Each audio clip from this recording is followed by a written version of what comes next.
All right, Ruthless fan. Yeah, this is late. I know. But what can you do? We got Ruthless Season 1, Episode 22, Into the Woods, which honestly is one of my favorite plays of all time. I'll never forget it. It was my first play that I attended at the Liberty University Tower Theater when I was a student. Never watched the movie though, ironically enough. So, before going forward, make sure you take a moment to hit like, hit subscribe, click the bell notification icon, not daikon, ba-doom-tsh, and select all. That way you are informed whenever I post content to the channel. And follow me on social media. Links are in the description below. 9 out of 10. I actually love this episode. Seriously, it was really good. So we pretty much pick up where we left off. Cynthia is upset that Malcolm is trying to kill her. That's what she suspects. But remember, she does have a tendency to be a bit tipsy. Basically, Cynthia has a tendency to be Thor in Avengers Endgame. Pretty much buzzed or drunk all the time. So when Malcolm is trying to make sure she's okay and calm her down, she starts screaming, says she wants to call the police, but eventually they have a good cry together. And, you know, he just recognizes what he's done to her twice, hurt her, hit her. So he decides to leave. Now, Clark accuses Oliver of having... Okay, sorry, I didn't mean... That was a lame transition. So we go over from Cindy and Malcolm's house over to the compound. Clark sees Oliver walking out of the elder mother's trailer. Because remember, in the last episode, elder mother asked him to take her back to her trailer. So as soon as Clark sees Oliver coming out, he instantly says, "What, you hitting that too?" Because he knows that Big Dick Oliver has been hitting Lacey. So he assumes that, oh, so you hitting her, elder mother too. Boy, come here. I'm like, oh shit. So basically, elder mother catches Clark with his pants hanging down. Oh, we're going to get to that in a second. So basically, he's taken into detention, if you will. So he goes into the elder mother's trailer. And she pretty much breaks down. What, did I just hear you say what I thought I heard you say? What? So you think that he's having sex with me? Boy, what does it mean to hit that? You think he's hitting me? No, elder mother, that's not what I meant. The highest look for me. I know he ain't. He ain't looking for you. It's like, so what do you mean by when she's like, tap that ass? It's like, what do you mean by that? When I tell you, I could not contain my laughter during this scene. And basically, she's breaking down the consequences of, if you say anything like that again, I can have your tongue, boy, even a little stick. I'm sorry, elder mother. I need to go. Daikon's looking for me. Who's looking for you? Daikon or the highest? Both. Disrobe. What? Disrobe and get on your knees. I don't want to disrobe. I ain't say you hit that, elder mother. Look, Clark wasn't crying, but damn it, I know I would have been. Remember that scene from Family Guy? It's like one of those cutaways where it's like Peter in jail, like, the milkshake's bringing all the boys to your yard. Girls like, I was sorry. I felt bad, but it's like, Clark, man, you shouldn't have been running your mouth. So he's literally disrobing, and she's like, drop him. So essentially, it was like, dang,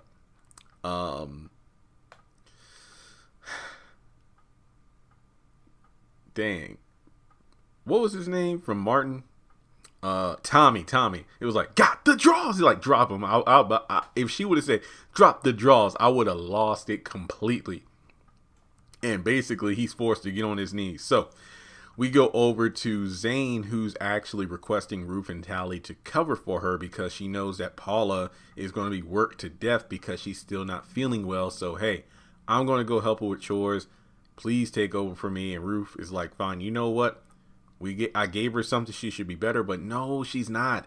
Fine, you go over there. If somebody questions where you're going, say you're going to get some soap, make some soap. But if you get caught, I'm just going to say you did it on your own. Okay, so she leaves. From there, Ruth is like, you know what? River probably told the highest. Wait, what the hell is that smell? And then Tally's like, well, I got the spark plugs out of the doo-doo because I took them. So, look, I know I'm paraphrasing, but it makes it so these reviews are a bit more entertaining. So essentially, she explains to Ruth about the whole sparks plug situation. And Ruth didn't chew her out, but she pretty much said, yeah, I think you're going about it the wrong way. So basically, she needs to get those things back ASAP in order to avoid punishment. And Then we go over to Oliver talking with Zane, because remember, Zane is there to help out Paula because she's worried, and Oliver's there to, talk about Lacey. So again, it's just the teamwork of these two both looking out for each other. So, Zane's like, hey, Oliver, go back to your post. So Paula comes in again, and they're just working. And again, it's just a brief scene to reassure that they got each other's back, that you're not in this alone. So then we go over to Lynn and Cynthia, and we haven't seen these two together in a while. And essentially, Lynn is pissed off because Brian called her parents because she's using again. And Cynthia calls her out for it's like, look, you just want to be used. That's all it is. Like, you got a good husband, you got a good marriage, but you're just throwing it all away because of your own addictions. And then she talks about how, well, you look like hell yourself. Well, that's what happens when you find out your husband is having an affair with your friend. Sarah, the girl you wanted me to meet? So then she calls out Lynn for playing the victim in all these scenarios. Lynn gets pissed off and wants to leave, but Cindy apologizes. Basically, Lynn wanted to use, but she figured hanging out with Cindy will be an interesting substitute and a safer one. So it's good that they got each other's back like that. If I'm not mistaken, these two are cousins, if I remember correctly, not sisters.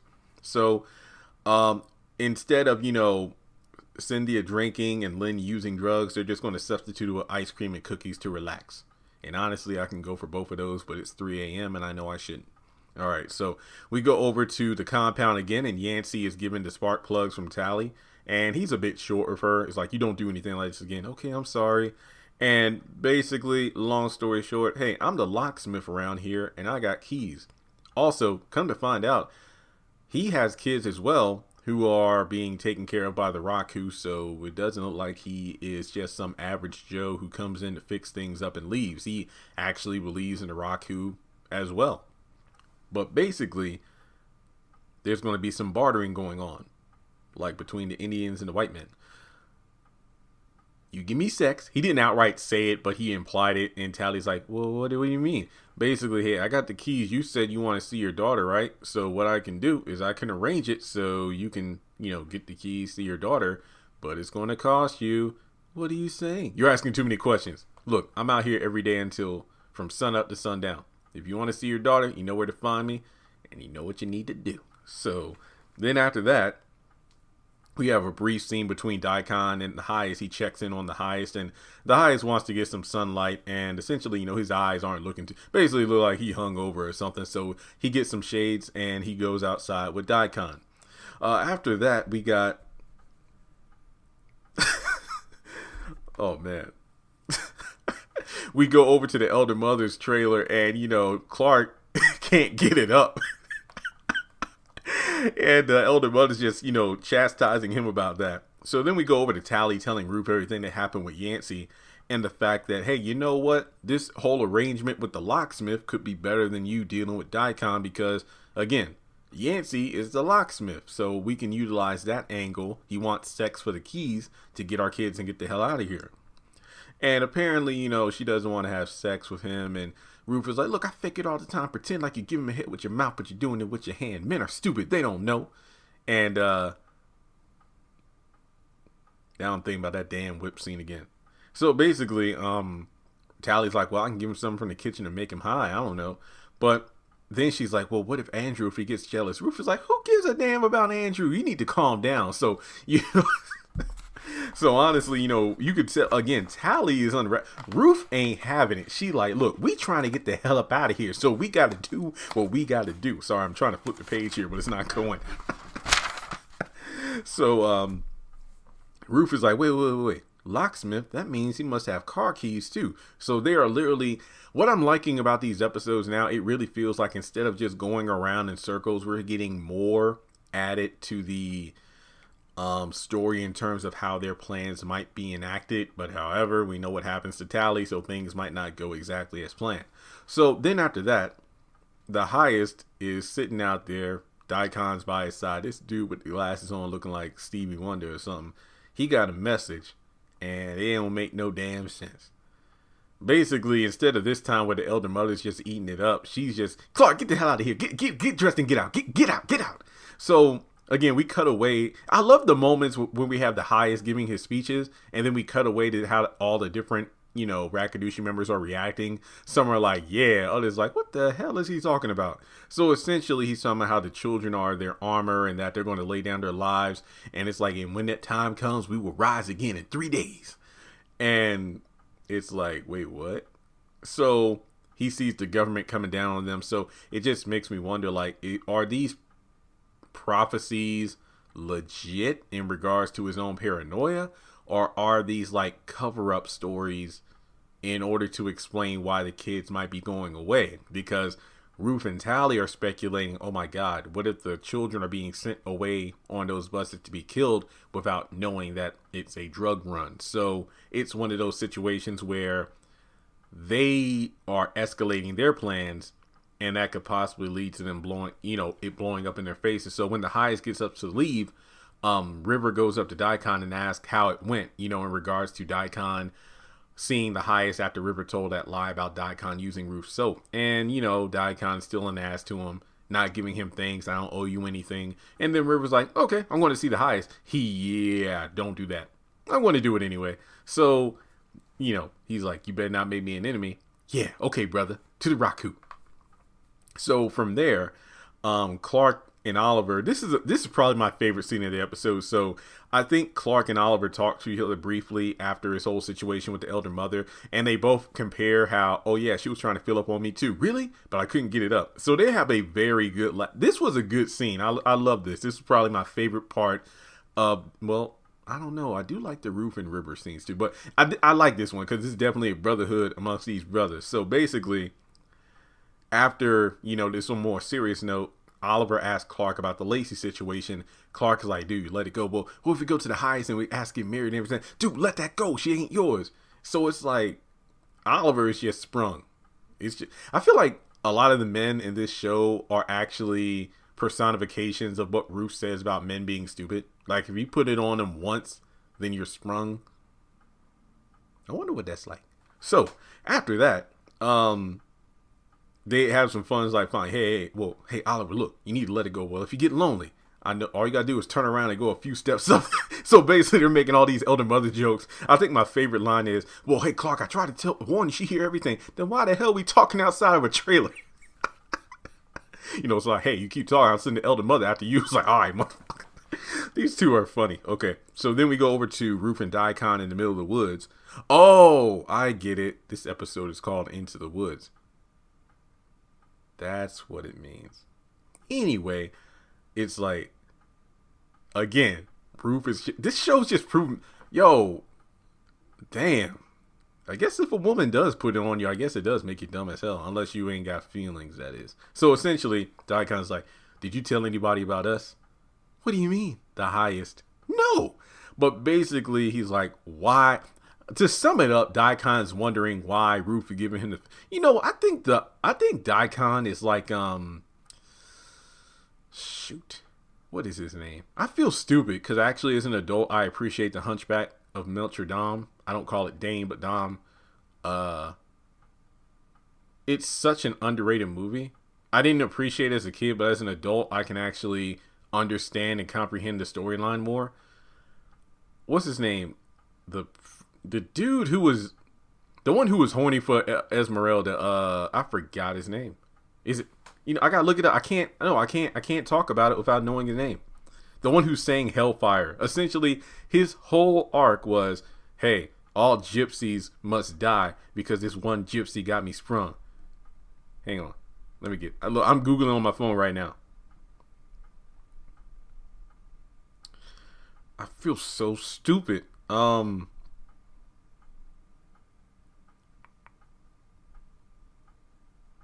Frollo. That's what it is. Frollo. It's almost like Daikon's like Frollo in the sense that it's like, how dare you put this spell on me, you witch? But it's like, hey, I can't explain it. I'm in love with you.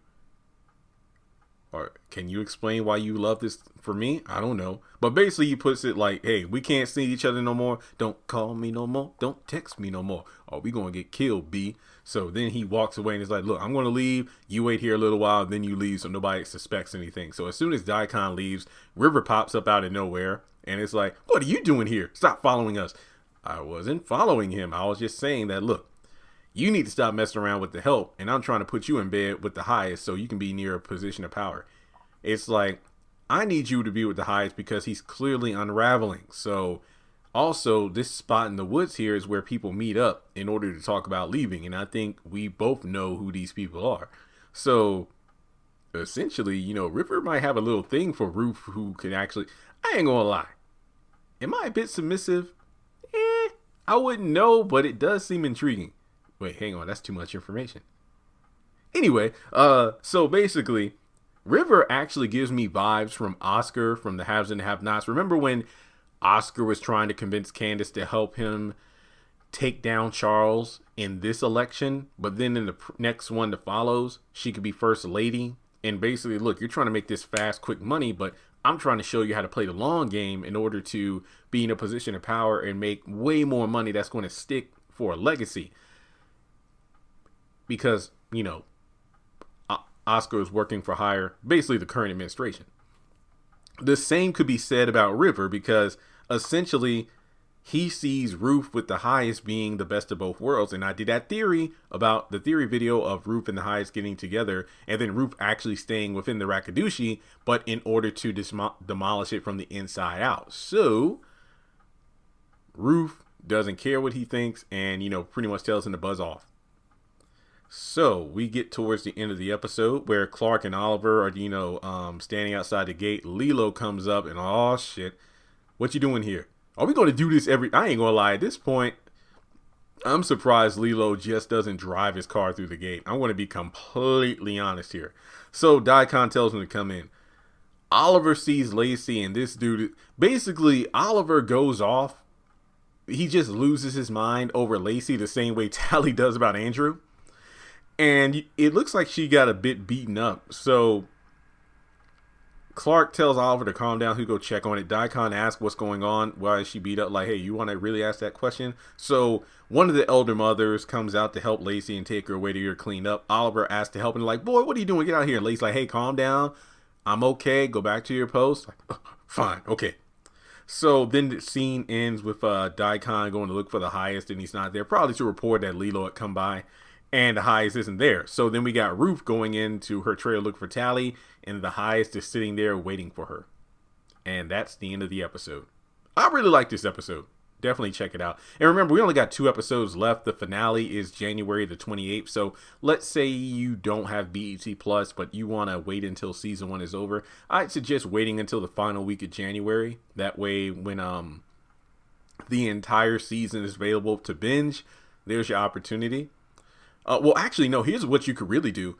Binge watch it the week before or, a few days prior to the Oval coming back on February 16th. So let's say if you want to rewatch the Oval season 1 before season 2, you got Ruthless there as the companion series. You're welcome. So thanks so much for tuning in. And if you want to donate to the channel, feel free to do so on PayPal, Cash App, or join Patreon for as little as $1 a month.